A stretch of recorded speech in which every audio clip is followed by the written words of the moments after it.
thinker, you accepted it. I never fully had faith in any of those things. So there was always this, as long as I got an open mind, I'm superior.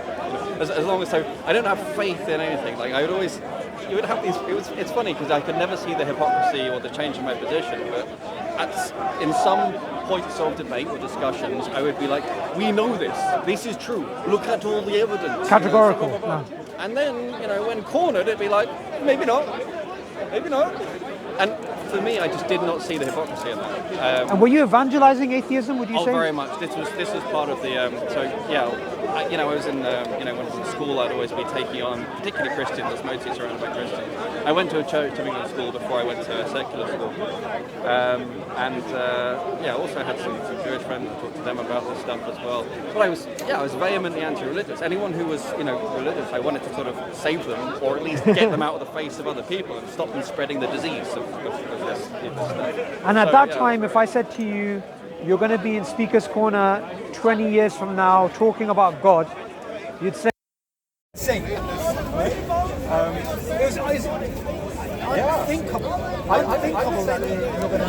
I would have probably said I never say never. Right. But, I would have said that I strongly doubt you're ever going to come up with any kind of evidence or proof that's sufficient because of the very nature of the thing you're claiming. I would say you're claiming something metaphysical, and we have better methods of achieving, access to truth than that. So I was very convinced that I would never be presenting such proof. But I always said, Did you accept metaphysics, though? Did you accept that there's things beyond science, assumptions about the world being real, assumptions about epistemology and these types of things? Ironically, for me, those were all the gaps. Gaps, okay.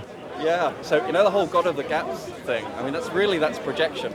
Because all those metaphysical things actually represented gaps. And so either we knew what it was, because we had some canonical orthodoxy, we had some institutions had agreed this was the right theory or whatever, or it was one of the gaps. And so you can analyse and entertain those things metaphysically if it helps you deal with things, or helps you, patch between two different areas. You can talk about consciousness of a metaphysical entity if you want, but ultimately underlying it there'd be some physical reality that we've maybe yet to have a proper authenticated canonical theory. So were you a physicalist?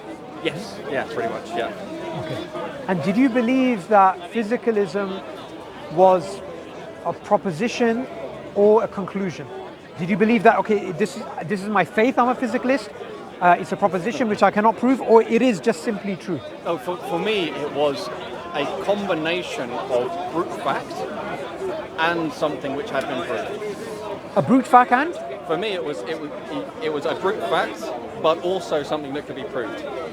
Because I didn't realise at the time my philosophical maturity wasn't quite there enough to realise that if you're claiming something's a proved fact, you shouldn't really be claiming it can be proved. But I was like, you could take either. That's an interesting... Because previously I was like, well, look, you can either just obviously everything physical, and if you want to build this hierarchy of abstract things, you can, and if at some point you go beyond what you physically know, you go for it, but it's all mental gymnastics to me. It's like if you need to, go for it. So you could do that way, or I could say, well, look, we can prove it from first principles. Let's start with, empirical observations. Everything comes from, knowledge comes from through your eyes or your ears. So you believed in a form of scientism of some sort? Yes, but also, a baby is born with just a ton of connections in its brain, and it just blurts out whatever, and then the connections very quickly die off, and it gives shape to its, brain and its ability to then make sense of the world. And so, what we term knowledge, really, recognition of structure and pattern. So, when you were in this particular position and you're coming to these realizations, like you said previously, that there's all these parameters which I thought were immovable and unquestionable, but actually they're just assumptions. So things about physics itself, things about reality itself. I think you referred to Bohr earlier. That was Born, Max Born. Max Born, yes. Different from Bohr. Yeah. And that barrier being in place, firstly you have to be aware of the barrier, and then challenging that barrier meant the door to metaphysics was far more open than you initially supposed. Would that be the right way of putting it? Yeah, it was interesting because, you know, the guy I was talking to, Kareem, you know, mashallah, he had so much patience with me. I was attacking him for like 6 months straight, you know, and there was this gradual realization, and, you know, that really, if I'm fair, if you apply the same standards, then I was relying on metaphysical entities during, you know, during my studies, you know, because at the time I would sort of fell into this Platonic belief, for example, which is pretty much how you're taught to think of physics, really, you know, that made equations metaphysical entities, or rather, the things equations represent being metaphysical entities, or you know, that nature. Because at some point, however you go back, this is because of this, because of this, because of this, either it goes around in circles, in which case you're in the world of circular logic, or it doesn't go around in circles and it at some point terminates. And that's where I realized, you know, if I have multiple points of termination, then Occam's razor is against me. That's a very good point. Yeah. So would you say at that point you became a sort of foundationalist? Things have to go back to self-evident truths which cannot be proven. I always had a problem with self-evident truths because of human limitations. So using that as a basis for things, I always had a problem with. Okay. So what was your foundation at that point that led you to believing in God? What was the springboard or the catalyst? The springboard was really, it was realizing certain necessary aspects of atheist belief. Certain necessary aspects of atheist belief, you mean faith-based aspects? Well, as I discussed before, like, although you can ideologically paint these atheist belief systems or structures, and there were different ones, sort of flavors I tried. I used to be, like I said, when I approached Kareem, I was very much a hard atheist. And I became a soft atheist at some point, because the hard atheist position became untenable. Sorry, what was the question? What was the catalyst that took you from that hard naturalism, physicalism, to, okay, before we get to God, the door to God is open. Not God itself, but, okay, there's something maybe beyond physicalism. It was really leveling the playing field, because you know the thing with privateers versus pirates, you know, freedom fighters versus terrorists. So privateers were, you know, British state-sponsored pirates. Oh, I see. And pirates were, so it's a subjective label we give. It's where you give them the label, and that sort of games the playing field to start with. Sure. And so I realised, really, if we spoke about things on a level playing field as being entities with certain properties and characteristics, then, you know, my prejudged argument saying, oh, it's a god, sort of fell away. And then I realised, well, I also have entities with various different characteristics, and, you know, I could come up with some de jure reasons why, you know, oh, this is different from that, you know, without realising it was part of European exceptionalism. But de facto, trying to establish my beliefs without having a de facto God, one or more, was untenable. So would you say that was really sort of the thing, and I realised, at some point. Would you say in a way that you discovered teleology is inescapable? Some form of telos, some form of purpose, agency, some form of personality, right? Some form of non-physicalistic consciousness was there. The only problem I have with adopting the word consciousness is its definition is woolly, even today. We don't have a good agreed definition of consciousness. So I break it down into sort of what I regard to be more fundamental aspects. So, for example, something that you know, is able to convey information, I would choose. So information is a well-defined thing. I can talk about, we can talk about information theory, or we can talk about information in physical systems. We can talk about the possessor or originator of power, you know, and a thing that exerts will or intention. So we could talk about these aspects, but I wouldn't sort of bundle things up in consciousness. Like every, I guess I said before, I'm autistic. Every single term had to be very, very well defined. Okay, so let's start with non-reductive materialism. Was that what would that capture your position? Define non-reductive materialism as you see it. That's a good question. So materialism, everything can be broken down to physical causes, effects within time, space, and matter. Yes. You were? Okay, good.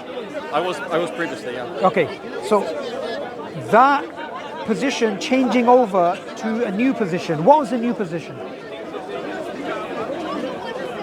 There wasn't really a well-founded intermediate position between that and La ilaha illallah. Because it was, as I sort of tried to find my new position, because I couldn't bear hypocrisy, but I was sure there'd be some other kind of way, and just trying to search for and find these positions, I realised that ultimately it wouldn't. And so I ended up being, okay, whatever the nature of this one God is, there is one of them. Okay. And it's super, so there was, I think, if memory serves, the order was there must be one such entity, and then there was that entity must be external to and encompassing the thing that it made. And then then the things about knowledge and will came later after that. So it was kind of looking at the Isma wa Sifat. Wow. But I can't remember the exact order. I wish I could, but I'm pretty certain that okay, if there is something other than things that are built from physicality, there must be one of them. If there were more than one of them, that introduces its own system of contradictions. So it was, I'd say that was the first bit. Yeah. So Allah says in the Quran, if there was more than one, the heavens and the earth they would be in disarray. So conceptually, it was very interesting when I read that, because it's such a deep statement.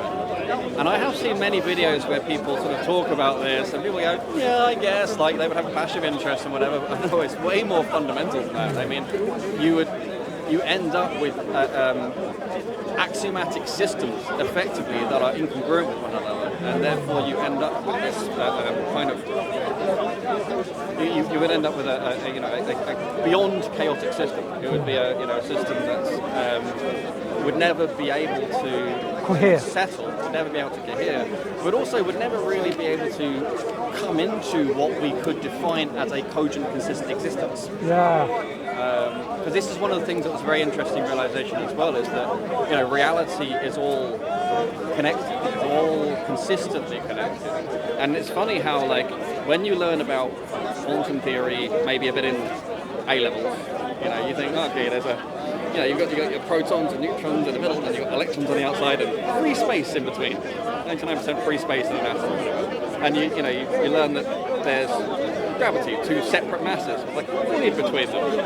And by the time you go through and you're in the third year and doing masters, or you're doing further research and you look at the nature of quantum fields and what they really are, you have to have what's called, there's this topic called topology, which is the study of the structure and connectivity of things. And things have to be, topologically connected, and that's a fundamental requirement. Like, without that, you can't even build these equations, and you can't even, build physical theories and so on. So, if I was to ask you, like, because you were an atheist, a militant atheist that became a Muslim, there's an argument I use, and I want you to check. You study theoretical physics, whether this is something that coheres. So when I have an atheist that come up to me and they say, don't worry about causality because quantum mechanics has challenged that, or randomness exists, I usually give an answer, and I want your honest thoughts on this. I could be right or wrong, but I want your thoughts. What I say to them is this: quantum mechanics currently cannot be used as an argument against causality or something else, because one, there isn't a consensus. We have the many worlds, we have the Copenhagen, we have the informational, relational, shut up and calculate. So to try and make an argument when there's no consensus, that itself doesn't make any sense. Secondly, the interpretations of those things have presumptions, and those presumptions are not laid out to the public. So to come up with these ideas like quantum mechanics challenges predestination, it's premature. That's the argument I make. I mean,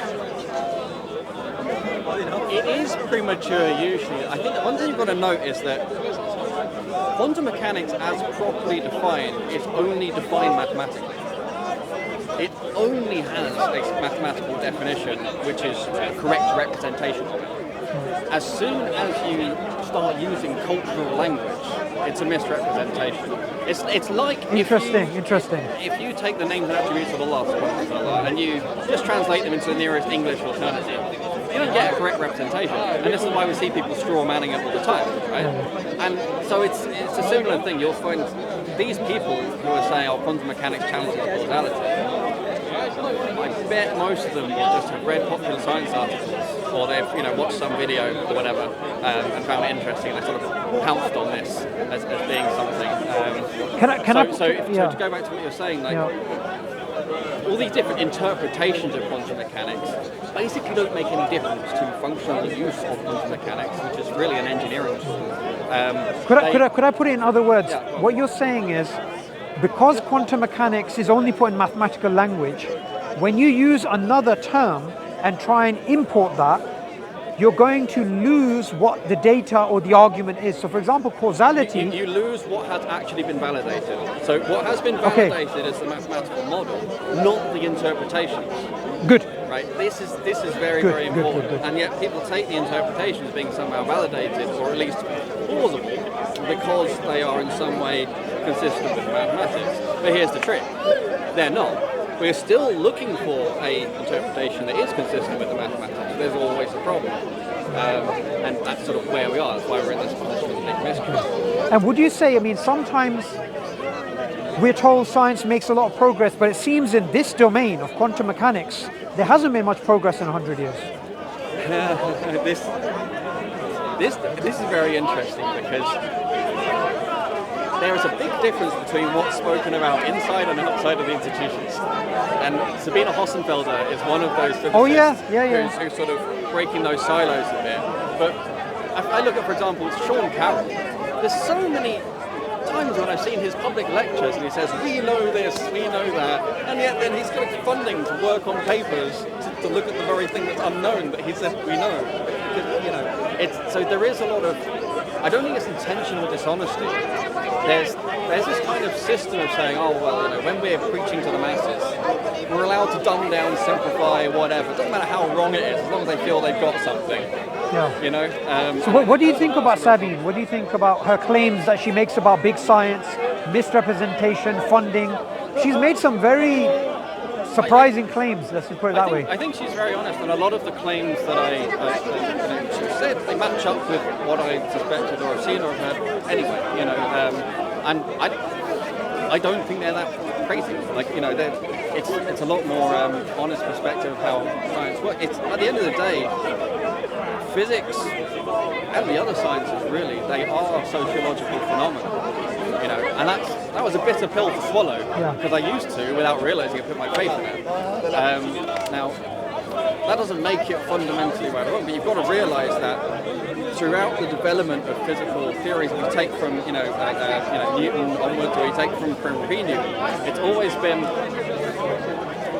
a few competing theories. There's never as many theories as there are people's brains. It's not like everyone gets their own theory.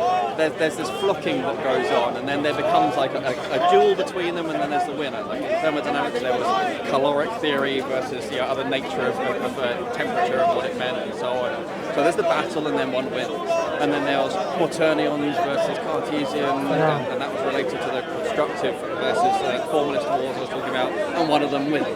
And then there's, the views of electromagnetism, and then one of them wins. Is there an ether? And so on. Philosophers call this the underdetermination of theory by observation. As in, there's a huge problem that the same data can give rise to alternative theories which are completely inconsistent. Well, and this is one of the interesting things, because the proof is usually, it only needs to be sufficient to defeat the other contenders. Yes. Right? But it's only which other contenders are permitted, and that you can't have too many contenders. And it's not like, it's difficult to talk about this stuff properly because, sorry, I have to look closer because, basically, I won't say that, but, it's difficult to talk about this without sounding like you're saying scientists are all involved in some big active we have to be careful of that. Because there is, I believe what's happening is more like an emergent collusion. So it's like an emergent phenomenon. If you take the sort of rules of the system, how it works, you get a bunch of people who have to vie for a certain amount of funding. There is a certain kind of structure, and therefore there's some kind of hierarchy. Some people have tenure. There's a limited amount of labs, resources, so on and so forth. Like all of these factors conspire, and so there was this dramatic shift in sort of, publishing and the expectation to push out papers, and how publish or perish. The importance of having papers. And one paper having 15 authors.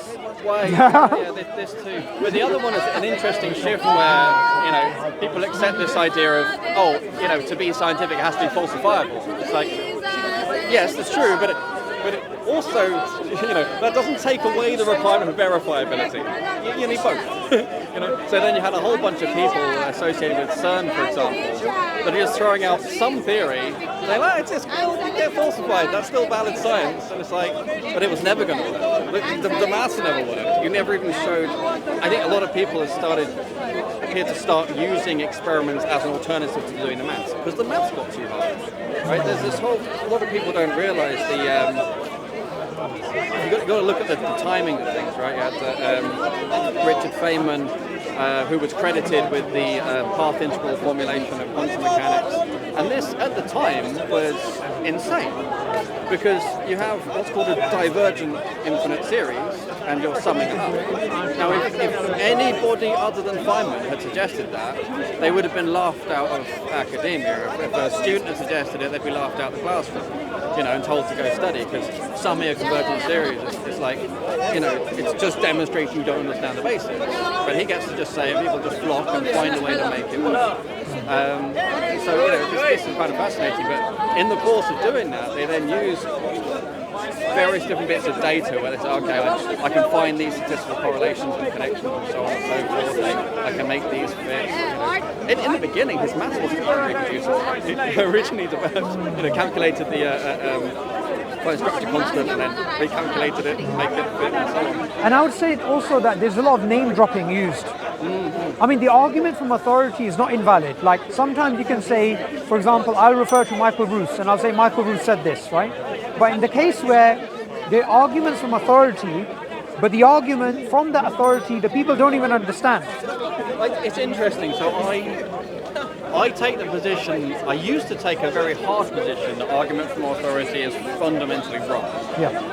Now I take the position that argument from authority can, it can help you to spend your time more wisely. Yeah. Right? So that's good, but it can't affect you in matters of faith. I would not change. Even in Islam we have this. We have schools of thought, Hanafi and Shafi. But I would never believe something just because a scholar says so. But I also wouldn't waste my time going through like every random person's opinion and treat them as more important or interested in it than Taymiyyah. But also just because it's come from Ibn Taymiyyah doesn't mean okay, I accept it because he's not Muhammad sallallahu alaihi wasallam, right? But so it gets a bit complicated. Similarly with with physics, you have people like keep popping up on my YouTube. There's this guy called Unzicker. This guy called Unzicker, I think it is. Right. He also has a lot of challenges to modern physics, but he also has no authority and no credibility. But I spend some time looking into him anyway. But he also doesn't seem to have any real comprehension of how physics works. He doesn't have, so he has no authority, but he also has not credentials. But apart from the credentials, if you give him the time and space, you find out he's just straw manning things left, right, and centre, and doesn't really get it in the first place. There's a lot. So it depends what kind of basis of authority you're speaking of. Right? Authority through credentialism or through an institution versus authority through lots of people follow them. Right? As Professor Dave explains on the internet. I just debated him. How he's allowed to call himself a professor when he just has a bachelor's degree, I have no idea. But you see what I mean? But having 4 million followers makes people treat him as a sort of authority anyway. So just on that point, when I debated him a few days ago. Oh, did you? Yeah, I did. It's on my YouTube channel. So I asked him about somatic hypermutation. He didn't know what that was. I asked him about genetic assimilation. He didn't know what that was. He doesn't even understand emergence. He doesn't understand chaos. I'll tell you something really funny, right? Have you seen him against Dr. Jim Tour? Yeah, I have, yeah. Yeah, I mean, it's like a child. Jim's a proper, chemist he's really good. Look, I'll tell you something really funny during the debate. I gave him the 4 distinctions of causality of Aristotle to explain. Dennis Noble refers to them because he's trying to explain that genes are not efficient causes, they're causes in terms of form or templates or databases. He just wouldn't get it, and I thought this is such a basic point. So, you're right. There's a lot of these pretenders online. And I'll take your number, I'll send you the debate as well for you to watch. I mean, I don't want to talk about someone who's not present too much. I only mention them in terms of differentiating different types of authority. Yeah. And so that's really sort of where I was getting about. So, and they're people. For me, that you take the different supposed authorities in different ways or for different reasons. But still, for me, like the only genuine authority is Allah, whatever is dependent on what comes from Allah. And that's very important to me, and that's part of your ultimate. That's part of the reason that Islam was so strong in the first place. Is because going back to what I said before, probably before the cameras decided not, but it's essentially you cannot do any better than the single axiom system. And so that's what it comes down to. So as long as everything is rooted from that axiom, that's the source of the authority. Now, if someone comes along and says, "I'm telling you something," and it fits neatly in this tree, and you're like, "Oh, without contradicting anything else," it's like, okay, cool. I can take that on temporarily. Many people say it, or it fits in more, it sits well in my heart, it works when I speak to other people, and so on. Gradually, it becomes more part of it. But everything in that tree is potentially sacrificial, except the Shahada. This is the fundamental action. You know what I love about what you said? It reminds me very clearly of that statement of the Quran in which Allah says, whose statement is truer than Allah? As in, you need one foundation, one base, one branch, one root, one center where you're like, okay, that's immovable, now let me build my worldview. Yeah, and what's really interesting about this is because I used to think, religious people use God as they use God as an alternative to thinking and understanding and so on. And so, for me, I thought they used it as an alternative to reason and so on. But then, actually, I used to have different kind of rationality was broken into different philosophical areas. Biology over here, maths over here, physics over here, and so on. And the fact that no one could glue them together in a consistent fashion, never mind. That's just how things are. One of the axioms that accept it. Knowledge is fundamentally in separable compartments. But that was the construction of the Enlightenment. And so when you have the single axiom approach, everything was unified. There's no barrier to investigating those things, but quite the contrary. Now there was no issues in looking at how they were related. All of a sudden, I was actually quite able to mentally connect, chaos theory and emergence that we were studying in nonlinear dynamics with, information theory, with the concept of, where did the information come from in the universe, given the second order thermodynamics and so on. That was a very important point, was how the concept of God actually enabled better and deeper investigation of various scientific areas and their connectivity, and it's not, rather than what I thought would be the opposite. I thought it's not just the hard sciences, it goes into the social sciences.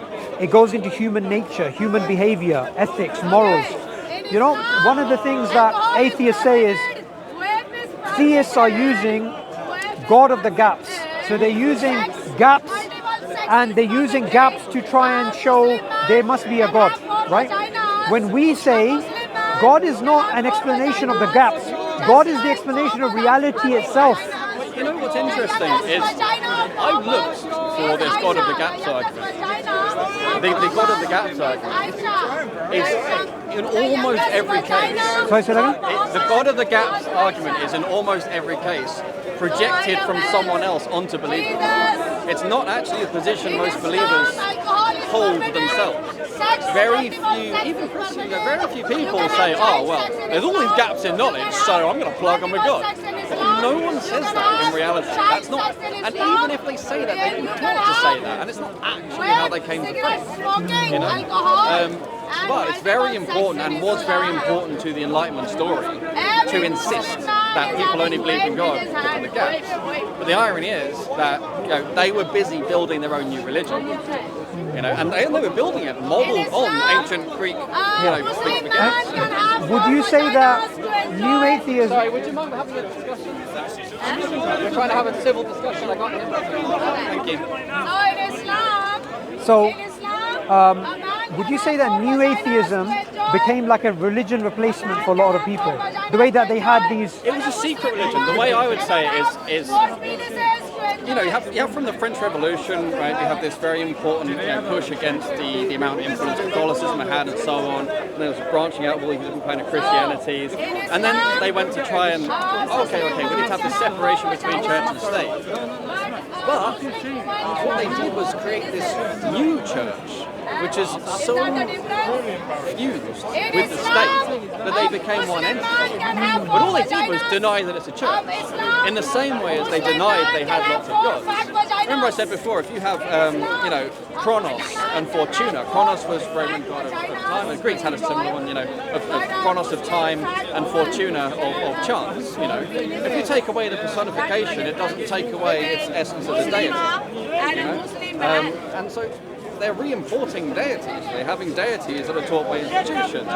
The institutions have, the levels of priesthood you have to go to, which is just like how Pythagoras had his school, right? Where initially you go in and for the first 3 years, you take a vow of silence and you're just talked at, and you're not allowed to contribute yourself, and you gradually rise up. And so they recreated the Pythagorean with the 4 horsemen, with the structure, yeah. So for me, looking back, now I can see that where they were saying, this is not a religion, these are not gods, it's just a fiat declaration, but de facto and functionally, they are deities in the same way as, the only difference is, okay, you don't have a statue, actually, they end up making symbols. They do. And they end up, you don't realise how many sacrifices they're making. One of my favourite epistemic sacrifices. One of my favourite examples is Adam Smith, right? Oh yeah. Adam Smith, the market, how Wealth it of Nations, self-balances. How Division of labour, self-balances as if it's it's replete. What did he call it? The hidden hand. The invisible hand. Invisible hand. Yeah. I mean, if that's not a deity, what is, right? But if they just by fear, no, that's not a deity, and my investment, my sacrifices for the market. The government comes out and says you've got to sacrifice this or that for the health of the economy. But it's not a deity. No. It's like, come on, guys. It's not dishonest because they're so misled. They genuinely believe they've transcended polytheism. Yeah. But actually, what happened is the religion was perfected, and then they went backwards. They went back to polytheism without realizing it. Exactly. I'll tell you something very interesting. JBS Holding, he said, teleology is to the biologist a mistress. He can't live without her, but he doesn't want to walk with her in public. And it's so interesting because today you have the likes of Dawkins and all these other biologists who would use teleological language. In River Out of Eden, he says, design, purpose, agency, these types of things, they are very good working tools, right? It helps you. So design is a research heuristic, and I'm just paraphrasing what he's saying. It's something which is used. Now, Francis Crick, discoverer of obviously the structure of the DNA. Attributed it. Attributed to it. That's another Rosalind Franklin and all those. Yeah, exactly. A lot of people don't know that. However, he said something very interesting. When it came to life, and in his book, it's called Life Itself, he said, look, there's 2 possibilities, abiogenesis or panspermia, directed panspermia, which is life was seeded, designed by extraterrestrial beings. So he's allowing himself a designer, as long as the designer is not God. Not necessarily design. It could have been, it came on an asteroid and was seeded rocket, in this way. And this is the interesting thing: is there's this language of design is a really difficult hang-up to get over. I could never get over that before.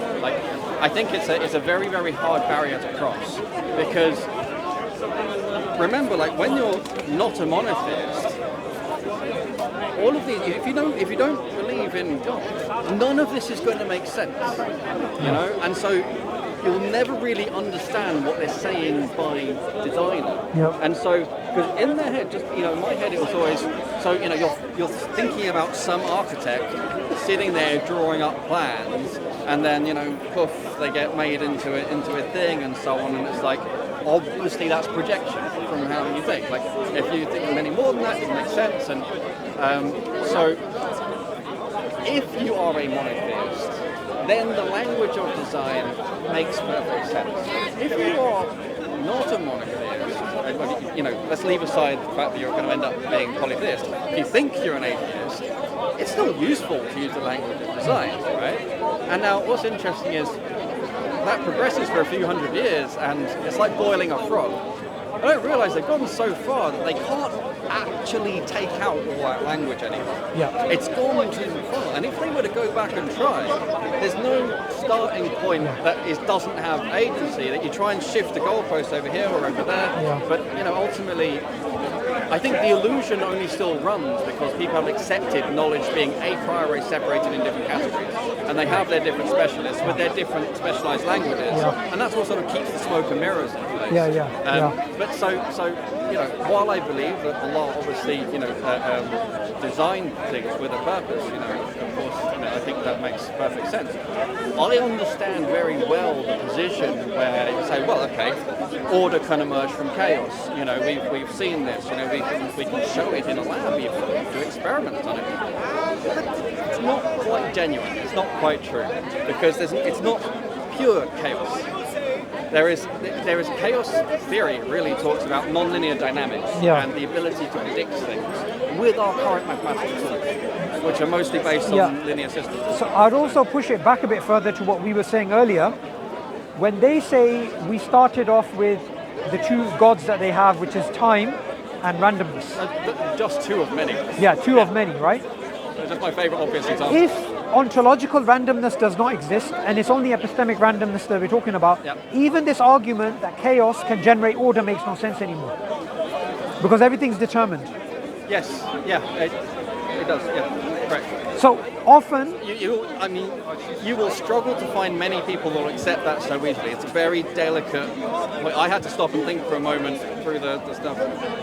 That's going to be a very difficult sell to someone who doesn't, doesn't see your worldview. You don't have to necessarily take it, but they have to be able to see your worldview. Okay. But it is, I would agree. Okay. It's strong, it's just difficult to get across. Good. So I think I definitely want to bring you for an interview. Okay, we'll do an interview, inshallah. We'll do an interview. We'll have, in fact, it'll be nice to break down your story into segments because we kind of went in many different directions. But the last thing I just want to put to you is, Thomas Kuhn, he argues about paradigms and paradigms being incompatible. Yes. Meaning, for example, Newtonian mechanics and the Einsteinian worldview, time, space, even have different definitions. Even mass has a different definition. Yeah, okay. And what he's saying is to switch between one to another is not just observation and evidence and experimentation. There is a conceptual shift you have to make from one to another, what he calls a gestalt shift. The images which change. Would you say your shift from materialism, atheism, physicalism to Islam, obviously there was an input of you studying theoretical physics and doing all this stuff, but there was an element of a choice that I am no longer going to live in a world of inconsistency. I want to be consistent with one deity rather than many. Oh no, so I never wanted to live in a world of inconsistency. I never wanted to be a hypocrite. I just didn't realise how much I was an inconsistent hypocrite. Right. That's important. And I don't think there exists any atheist except that they are an inconsistent hypocrite. In the nicest possible way to any atheists out there. It's not your fault. You're very misled. But you've upset them. You see what I mean? It's not that I suddenly went, I want God and to reject those things. I always wanted to reject, those things.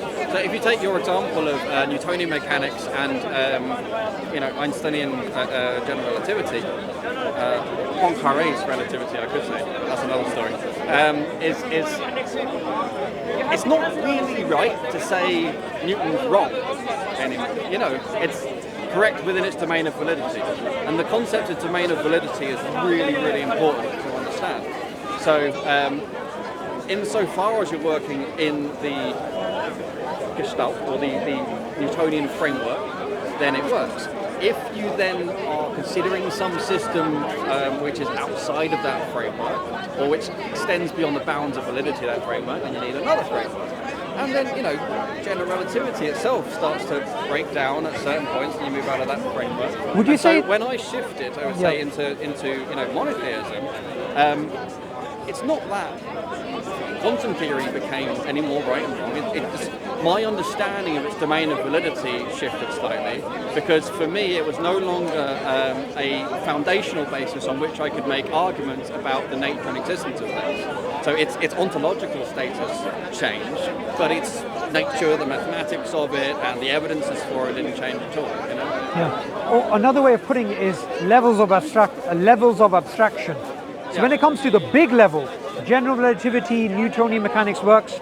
When it comes to a smaller level, that level of abstraction, it won't work. Right, so this goes back to what I said about knowledge being separated in different compartments. You know, as an atheist, I had a little cave over here, and I jumped to another cave over there, and I'm in this cave, I'm being consistent. I'm in this cave, I'm being consistent. And the fact that I'm inconsistent between the two, it never even appeared, never made sense.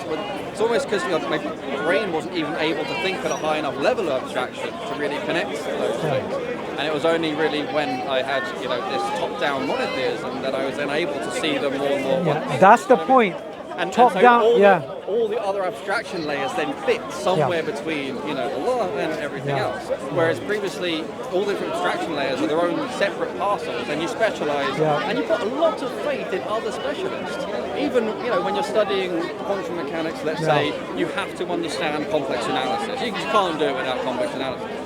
Complex analysis that relies on Cauchy sequences and things like that, and you might learn what those constraint are. conditions. There's always at some point your professor goes, you have to just trust that's been done by those people.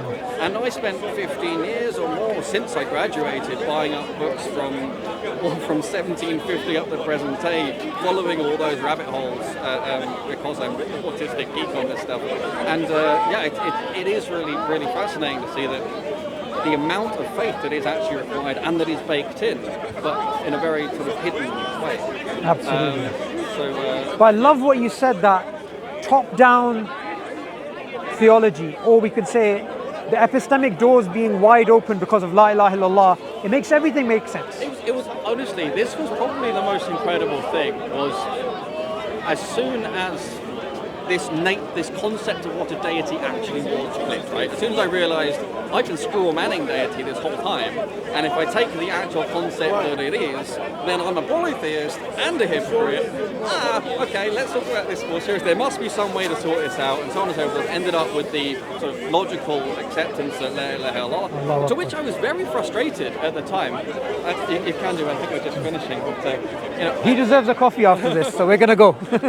I was actually quite frustrated to find out having two crude had very different plans for university than becoming a pious person, and it was something I had to emotionally wrestle with. I very much didn't want it, but it's a beautiful journey, though. In retrospect, it certainly was, but at the time it was quite terrifying and frustrating. And then, but the one thing that sort of I think the first benefit, I could say, was all of a sudden the ability to think top down, the ability to see things in their place relative to each other, to break down the artificial boundaries between knowledge that have been put in place from the rationalists through the Enlightenment period and so on.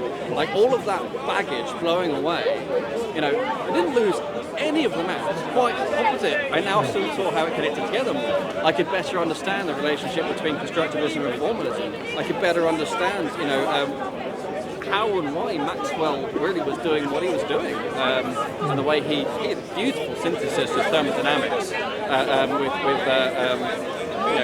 classical mechanics as it had been discovered, as it had been understood through what's called Lagrangian and so on.